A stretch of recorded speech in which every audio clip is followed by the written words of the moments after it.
네, 안녕하세요. 네, 파맥스 메인 튜터로서 오늘은 이제 예비고사에 어떠한 과목들이 있는지, 왜냐면은 너무 많은 약사님들이 다양한 나라에서 이제 예비고사를 치러 한국으로 들어오시잖아요. 그러다 보니까 어떤 과목들은 그 면허를 취득하신 나라의 약학 교육 과정에 없는 과목들도 있고, 혹은 과목이 있는데도 이 과목이 내가 그 면허를 취득하신 나라에서 배우셨던 과목과 똑같은 과목인지 다른 과목인지 똑같긴 한데 약간 포커싱하는 그 방향성이 다른지 그런 것들을 헷갈려 하시다 보니까 그런 과목 소개를 위해서 이 영상을 제작을 하게 되었습니다. 우선 이제 앞에 보시는 바와 같이 세 가지 그룹으로 성격으로 나누고 있는데 생명약학, 산업약학, 임상응용약학이라고 적어놨지만 그냥 쉽게 생각해서 생명 관련된 과목입니다. 첫 번째 그룹은, 두 번째 그룹은 화학, 물리, 약간 랩실에서 뭔가 일어날 것만 같은, 그 위에 그림도 있죠. 약간 플라스크 모양. 그래서 여기 안에서 막 용매 안에서 막 뭐가 일어날 것 같은 느낌의 과목들이 산업약학입니다. 세 번째 같은 경우는 이제 필드에서 이 앞에 이런 기초 과학적인 내용들을 알고 우리가 뭐 병원이라든지 약국이라든지 어, 나아가서 공직 혹은 회사 같은 곳에서 응용을 하는 그런 과목들입니다. 약학 과목들입니다. 첫 번째 그룹부터 알아보도록 하겠습니다. 생리학, 병태생리학, 영어로는 physiology, pathology죠. 워낙 이제 각 나라에 당연히 그 약학 교육 과정은 상이하긴 하지만 대부분은 서구권에서 많이 이쪽에 좀 집중을 하고 있는 게 현실입니다. 이쪽이라면 어디죠? 좀 임상 쪽, 사람 몸에 대해서 공부하는 쪽. 그러다 보니까 이런 과목들은 제가 굳이 길게 설명하지 않아도 잘 알고 계신 과목들이더라고요. 생리학, 몸의 기능에 대해서 배우죠. 구조와 기능.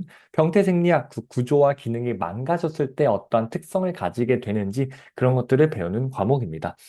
네, 그래서 사실 그렇게 큰 어려움을 느끼시는 분들은 대다수 약사님들께서 없고요. 저희는 현재 이 강의를 하지만 의사 선생님께서 하고 계십니다. 그 이유는 이제 우리나라에서도 우리나라 약학 교육 과정에서도 많은 그 약학 대학에서 물론 약사 선생님께서 박사 과정을 거치셔서 교수가 되는 경우도 있지만 많은 경우 이쪽은 역시 의사 선생님들이 더 잘 아시다 보니까 특성상 저희도 그 트렌드를 차용해가지고 의사 선생님께서 해당 과목을 맡고 계십니다. 네, 강의 쭉 들으시면서 공부하시면 되는 그런 과목입니다.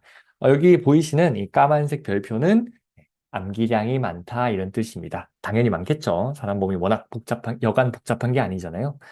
두 번째는 양리학이라고 부르는데 이제 약학계에서는 약물학으로 이름을 좀 바꿨습니다. 하지만 그냥 똑같은 과목이에요. 어떤 과목이죠? 몸 안에 어떤 약이 들어왔을 때 약의 그 성분이 우리 몸 안에 어떤 효소와 만나서 어떤 식으로 작용을 해가지고 어떻게 그 병을 고치더라 하는 그런 메커니즘을 공부하는 과목이죠. 양리학 약물학. 그래서 이것도 길게 설명하지 않아도 역시 여러 나라들에서 약사의 면허를 취득하기 위해서 강조하는 과목 중 하나이기 때문에 넘어가도록 하겠습니다. 미생물학, 면역학인데요. 미생물 하면은 미생물의 정의가 뭐죠? 조그만 생명으로서의 요소를 가지고 있는 생명체들을 다 미생물이라고 부릅니다. 바이러스도 그중 하나입니다. 그래서 역시 미생물 쪽 하면은 미생물의 종류를 암기하는 것 당연히 중요하죠. 하지만 더 중요한 것은 미생물 종류마다 작용하는 약물들, 뭐죠? 항생제들이 있죠. 항바이러스제도 있고. 그래서 이런 것들을 암기하는 게 중요하겠죠. 우린 약사니까요. 그죠?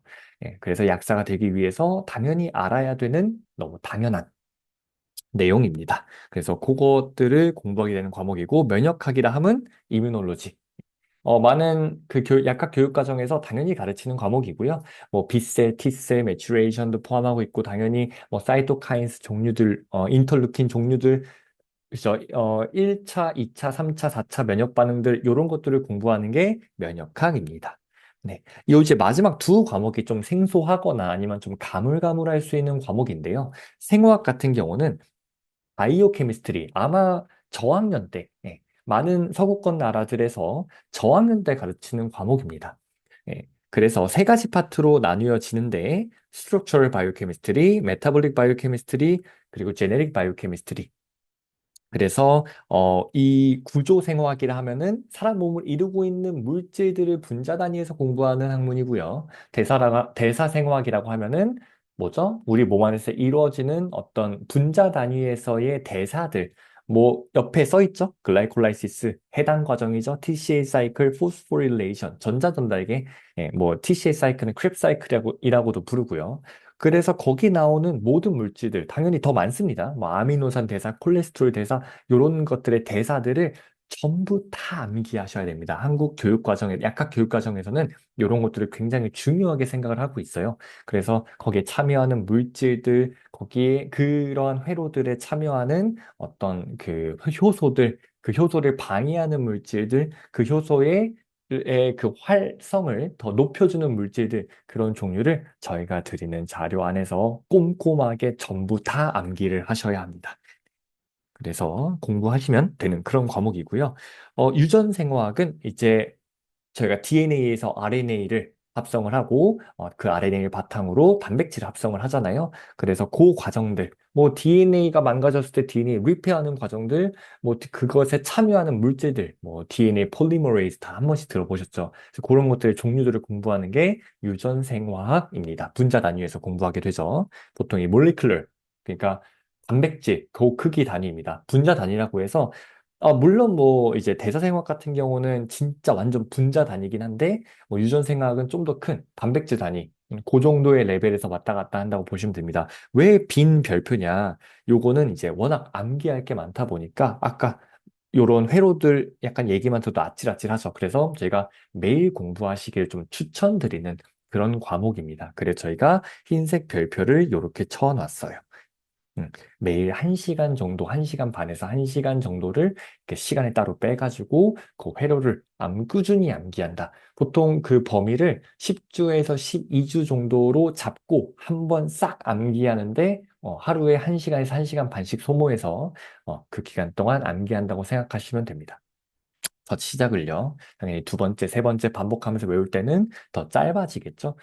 저희가 너무 여러 과목들을 공부하기 때문에 한 과목을 단기간에 주파해서 공부한 다음에 다음 과목으로 넘어가시는 것들을 좀 더 선호하는 분들이 있기는 하지만, 개인적으로는 별로 비추천합니다. 좀 병렬적으로 여러 과목들을 한 번에 공부하는 것을 더 추천드립니다. 그래서 한 번에 공부해서 한 번 싹 끝내고 또 그 다음 한 번 더 반복하고 세 번 반복하고 네 번 반복하고 그렇게 해서 시험장에 들어가는 것을 전 더 현명한 공부 방법이라고 현재 생각을 하고 있는데, 당연히 개인의 체질에 따라서는 그 방법이 달라질 수 예, 있음을 짚고 넘어가겠습니다. 마지막 예방약학은요. 이제 일본에서는 위생학이라고 좀 공부를 가르친다고 하더라고요. 하지만 다른 서구권에는 아마 없는 과목일 겁니다. 예방이라고 하면 뭔가 제가 예방접종, 뭐죠? 면역학에 관련이 될 것 같은 느낌을 받지만, 좀 많이 다릅니다.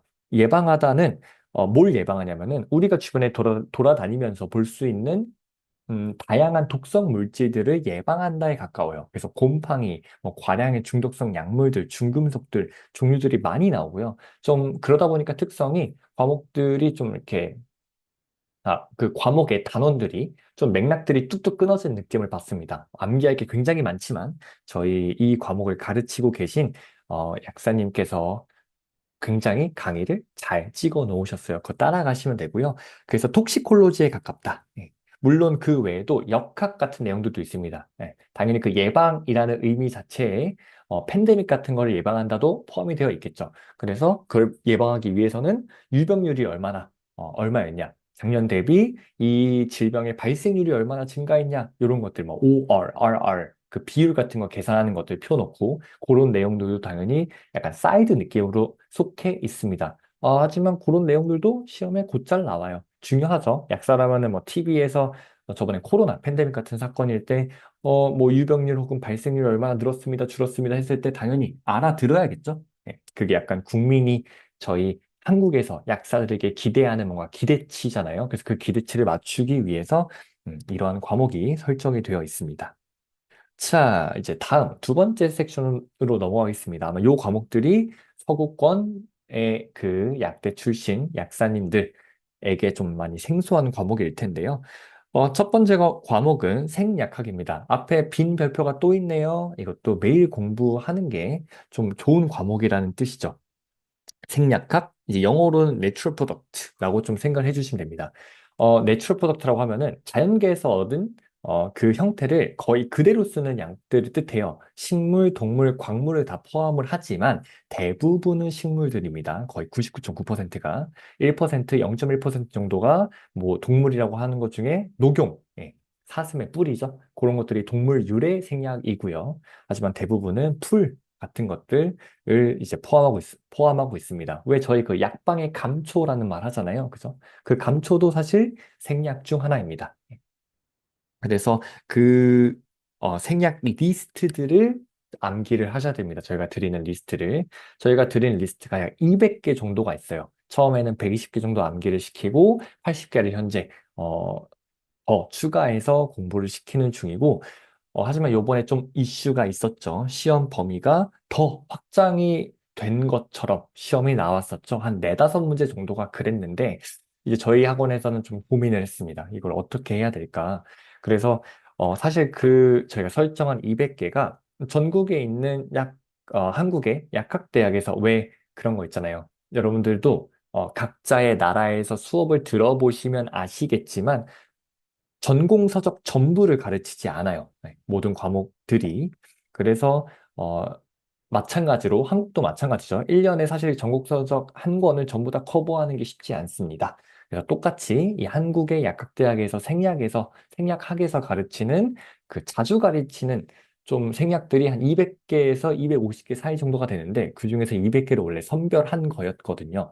그런데 그거보다 이번에 더 밖에서 냈다고 하니까 사실 고민이 됩니다. 왜냐하면 원래 FM, 공식적인 시험 범위는 그 전공 서적 전부가 맞거든요.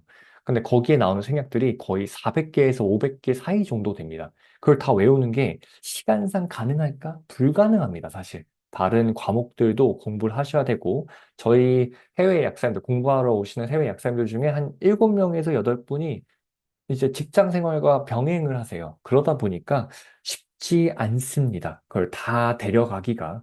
그래서 우선 그런 이슈가 있었기 때문에 현재 교과서 전체를 정리해서 드리려고 정리 중이기는 하지만 별로 추천드리는 그래서 나는 그 200개도 다 암기한 다음에 추가적으로 한 200 몇십 개 되는 걸 더 추가적으로 암기하겠다라는 원대한 뭐랄까요? 좀 의지를 다지는 모습이 공부를 향한 열정 같아서 보기는 좋지만 현명한 공부법이라고 생각이 들지는 않습니다. 음, 왜냐면은 그걸 공부함으로써 시간 한정되어 있는데 다른 과목들의 공부가 떨어지고 그걸 다 암기함으로써 맞출 수 있는 네다섯 개, 더 맞추는 네다섯 개보다 그 공부를 하기 위해서 포기한 과목들에서 떨어지는 문제 개수가 저는 훨씬 많을 거라고 예상을 하고 있거든요. 그래서 저는 여전히 그 한 네다섯 개 수준을 유지한다면 그 네다섯 개를 포기를 하고 그냥 제가 원래 드리던 개수 정도만 데려가는 게 현명하다고 생각됩니다. 요건 이제 개인의 선택일 것 같아요. 예. 다른 과목들도 사실 마찬가지입니다. 이 원래 시험 범위는 거의 교과서 전체긴 해요. 그래서 최대한 저희도 교과서 전체를 다 정리하려고 노력은 하고 있습니다. 하고 있지만, 그래도 그거를 전부 다 정리를 해버리는 순간, 사실 시간 안에 소화하는 게 불가능한 상황이 와요. 예. 그래서 항상 이 내용을 넣을까 말까를 고민하고 있고, 그 사이를 선을 타고 있거든요.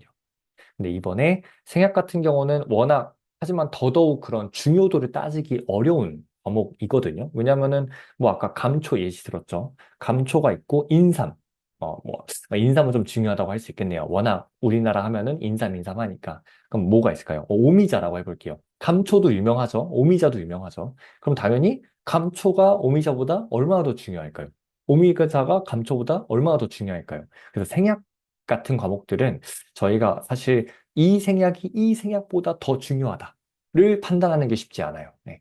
그냥 약간 영어 단어 사전 암기하는 느낌이다 보니까 그렇기 때문에 더 선별이 어려운 상황이다. 네. 그래서 어쩔 수 없이 우선 그런 이슈가 있었기 때문에 다 정리는 하되 여전히 그냥 원래 있던 양만큼 암기하고 가는 게 그렇다고 아예 못 풀 정도는 그러니까 한 문제도 못 건드릴 정도는 아니었기 때문에 그 몇 문제들 정말 다섯 개 보기가 다 모르는 생략 드린 거를 제외하고는 였기 때문에 그렇게 나아가시는 게 그렇게 좀 선택과 집중을 전 추천을 드리지만 역시 개인의 선택의 영역이다.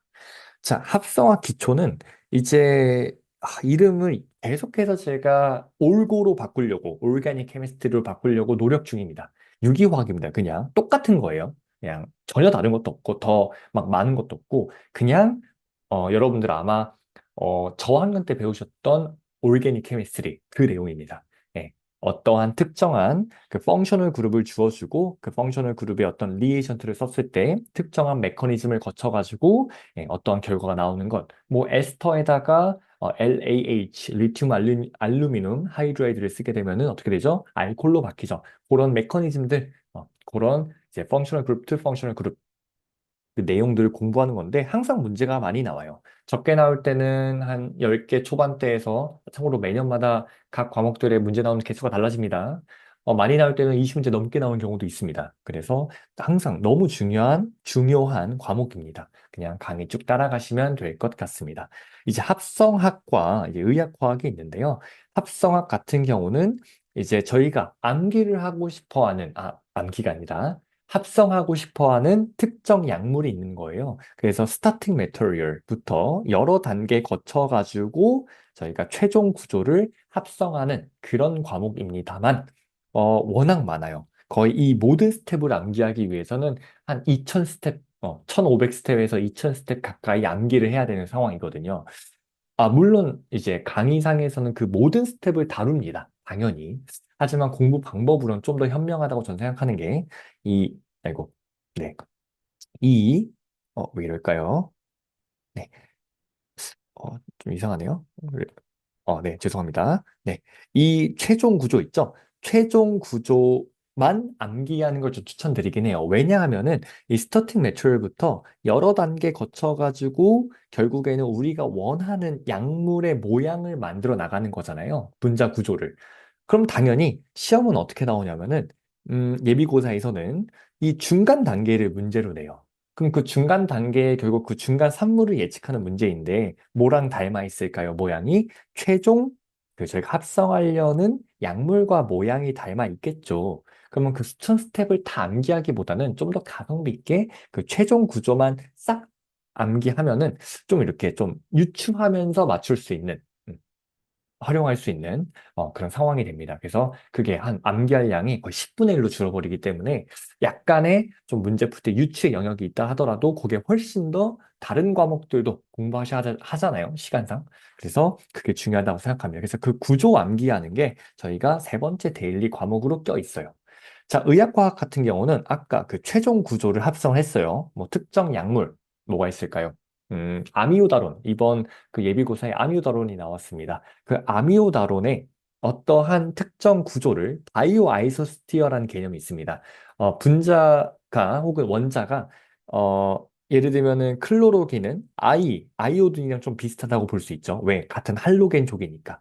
뭐 예를 들면은 이제 엑시드 같은 경우는 뭐랑 비슷하다고 볼 수 있을까요? 아마이드 같은 거랑 비슷하다고 볼 수 있어요.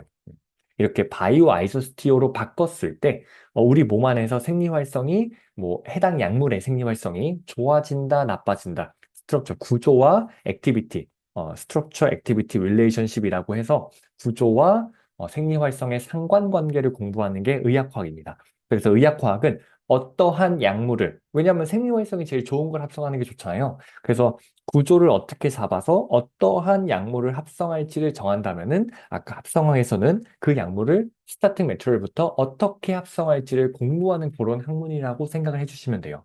근데 요 두 과목이 합쳐서 매년마다 올해도 이건 마찬가지였습니다. 한 세네 문제 혹은 다섯 문제 정도 나와요. 많이 나오면.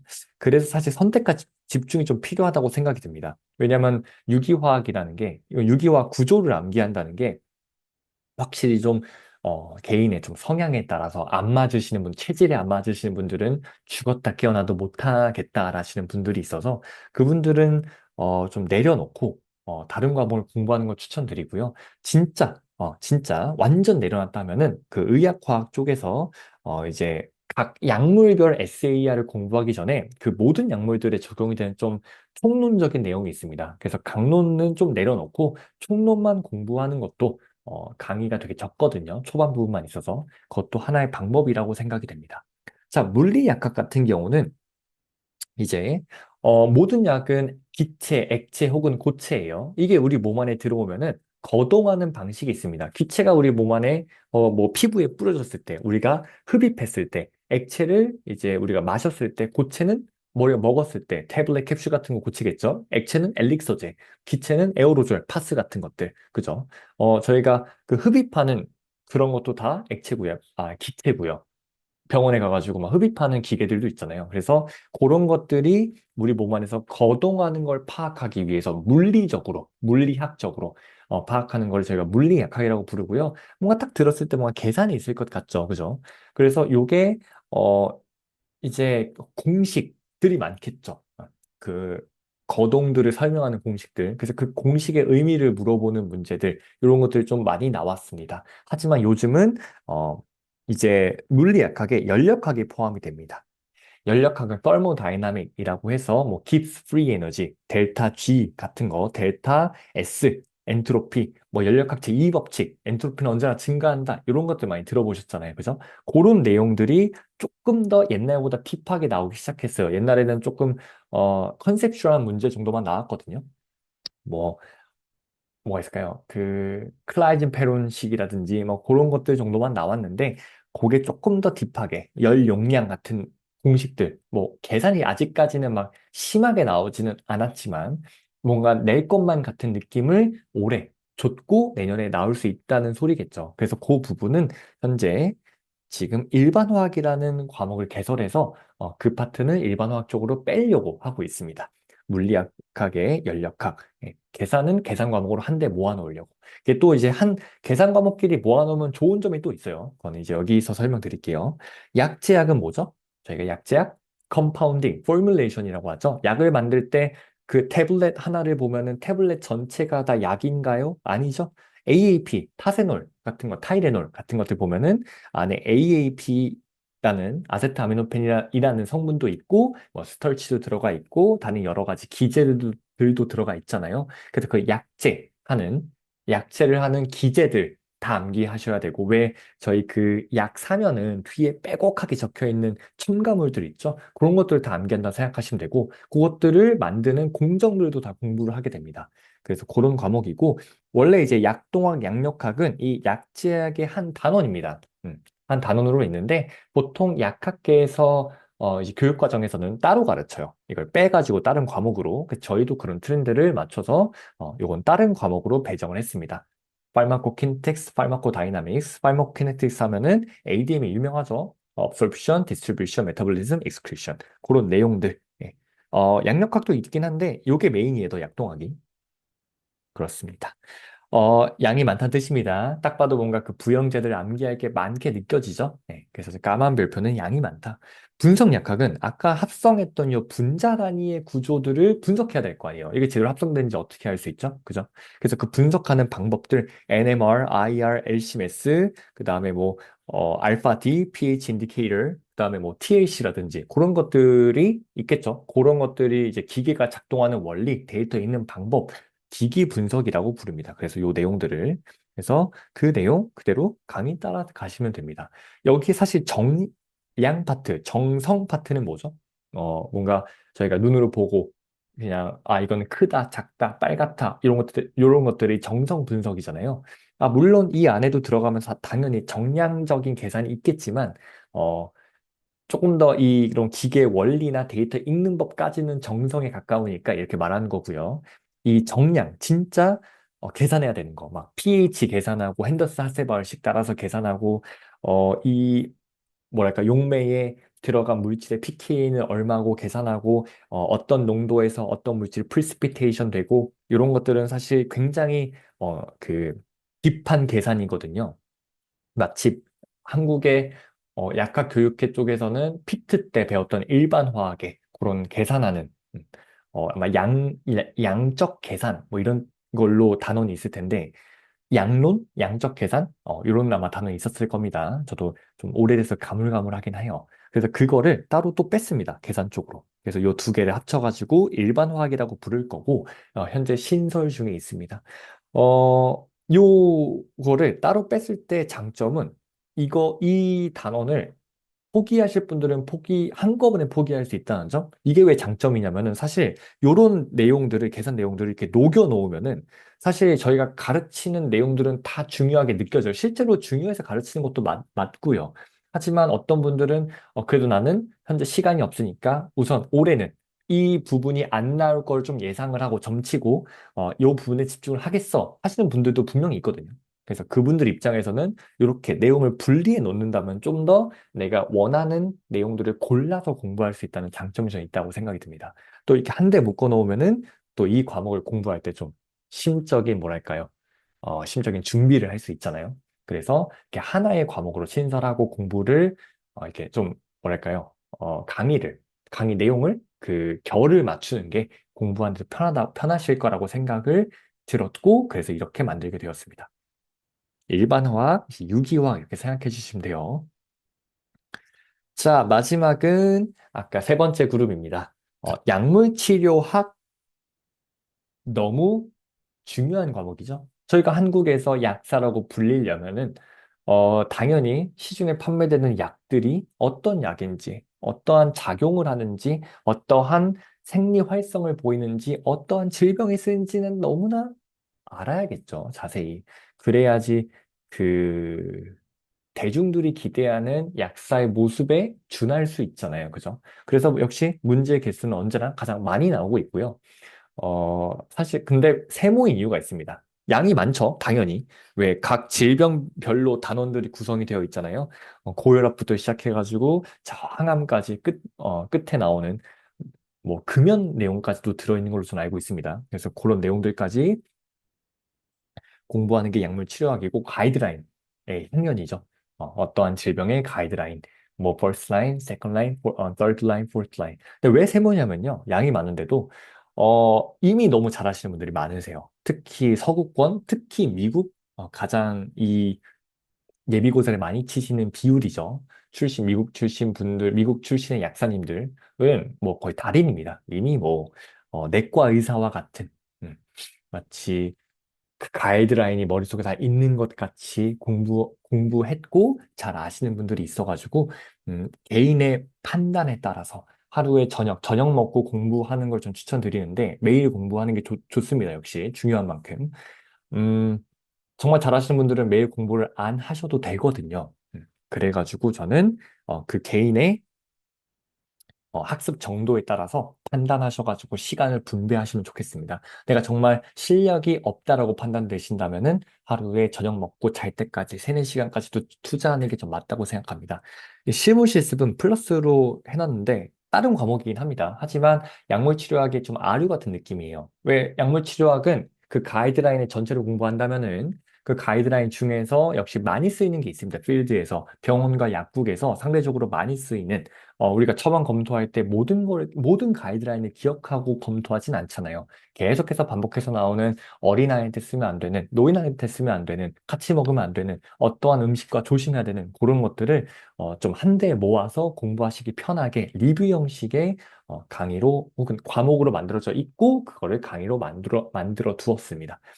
여기 안에는 당연히 실무이다 보니까 뭐 약사의 윤리 강령, 우리가 지켜야 되는 어떤 정신들, 이런 것들도 포함이 되어 있기는 하지만, 역시 메인은 아까 말씀드렸던 그런 처방 검토를 하기 위한, 진짜 실무를 하기 위한 내용들로 구성되어 있고요. 마찬가지로 미국 같은 곳에서 혹은 서구권 같은 곳에서 병원이나 약국의 경험이 풍부하시다면 어려워하시지 않는 과목입니다. 네, 약무 행정은 어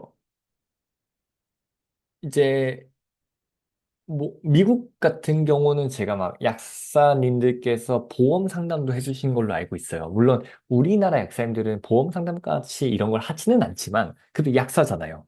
보험의 약가가 어떻게 정해지는지, 보험이 어떻게 적용되는지, 약국이 어떻게 경영돼야 할지, 행정 관련해서 뭐 더 나아가서 약국을 또 막 만들려면, 개국하려면은 그런 행정 절차들도 당연히 알아야겠죠. 예. 그리고 약학계 관련 공기관들, 심평원, 식약처들이 뭘 하는지는 상식선에서 알아야 되잖아요.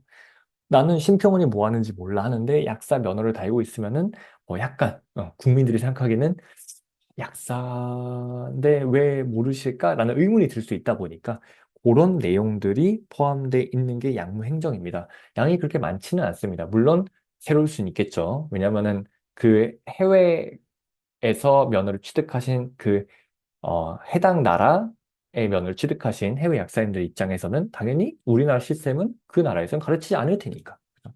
하지만 그럼에도 불구하고 내용이 그렇게 어렵지는 않습니다. 그냥 약간 세미나 듣듯이 심평원에서는 저런 일을 하는구나, 식약처는 저런 일을 하는구나 이런 느낌입니다. 약국을 경영하기 위해선 재고 관리는 어떻게 해야 되는구나, 보험 약관은 어떻게 정해지는구나 이런 식으로요.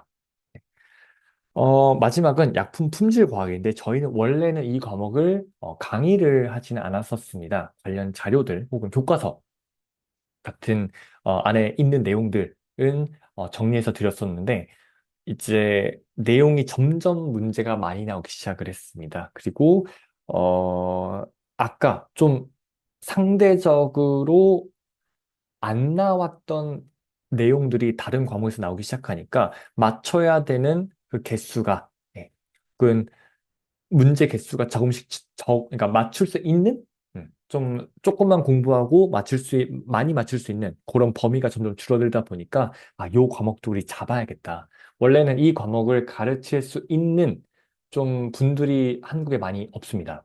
한국에 많이 없는데 현재 준비 중에 있습니다. 준비 중에 있고요. GMP, Good Manufacturing Practice라고 한 번쯤 들어보셨을 거예요. 그래서 이제 공장 같은 곳에서 약을 만들 때 준수해야 되는 규정들, 이게 어떻게 컨트롤이 돼야 되고, 어떤 식으로 증거를 남겨야 되고, 어떤 식으로 다큐멘테이션 돼야 되고 한 내용들이 포함되어 있는 게 바로 GMP입니다. 약품 품질, 하나 내용이 빠졌네요. 약품 제조 품질 관리학이에요. 죄송합니다. 그래서 제조 하나의 그 섹션이고요. 품질 하나의 섹션입니다. 죄송합니다. 그래서 약품 제조 품질 과학 혹은 관리학이라고 부릅니다. 그래서 과목이 현재 신설 중이고, 네, 준비되면은 여러분들께 열릴 예정입니다. 아까 제가 서구권만 얘기를 했는데, 사실 일본 쪽 약사님들은 사실 더 유리하세요. 왜냐면은 우리나라 약학회 역사를 보면은 처음 그 시작이 일본 약학회 영향받은 게 되게 많아요. 처음에 일본이 해외 죄송합니다. 제가 이제 좀 세세한 역사가 틀릴 수는 있습니다. 또 막 빠삭하게 아는 건 아니어서. 하지만 제가 어렴풋이 알고 있기로는 서구권에서 일본이 먼저 들여오고 현대화가 먼저 됐기 때문에 근대화가 그리고 나서 그거를 옆 나라다 보니까 영향을 많이 받았 걸로 알고 있고 그래서 그 교육과정 같은 것들이 많이 좀 겹치는 것으로 알고 있습니다. 그래서 일본 약사님들 아까 서구권만 지금 제가 언급을 했는데 이 내용 들으시고 우린 불리한 거 아닌가? 이렇게 생각 안 하셔도 돼요. 사실 조금 더 유리해요. 그래서, 그 공부한 내용이 많이 겹치다 보니까. 자, 이로써 과목 설명을 다 마치도록 하겠습니다. 추가적인 이제 개인의 상황에 맞춘, 혹은, 어, 이제 많은 약사님들이 공부하시는 상황이 달라요. 어떤 분들은 일하면서 공부하시고, 어떤 분들은 공부만 하시고, 이러시다 보니까 거기 개인에 맞춘 상황은 이제, 잠깐이라도 그 학원 측과 연락을 이제 얘기를 나누셔서, 이렇게 내가 앞으로 어떻게 공부 방향을 잡아야 할지, 이런 것들을 좀 의논하시고 고민하셔서 계획을 설립하시기 바랍니다. 좀 긴 과목 설명 들으시느라 고생하셨습니다.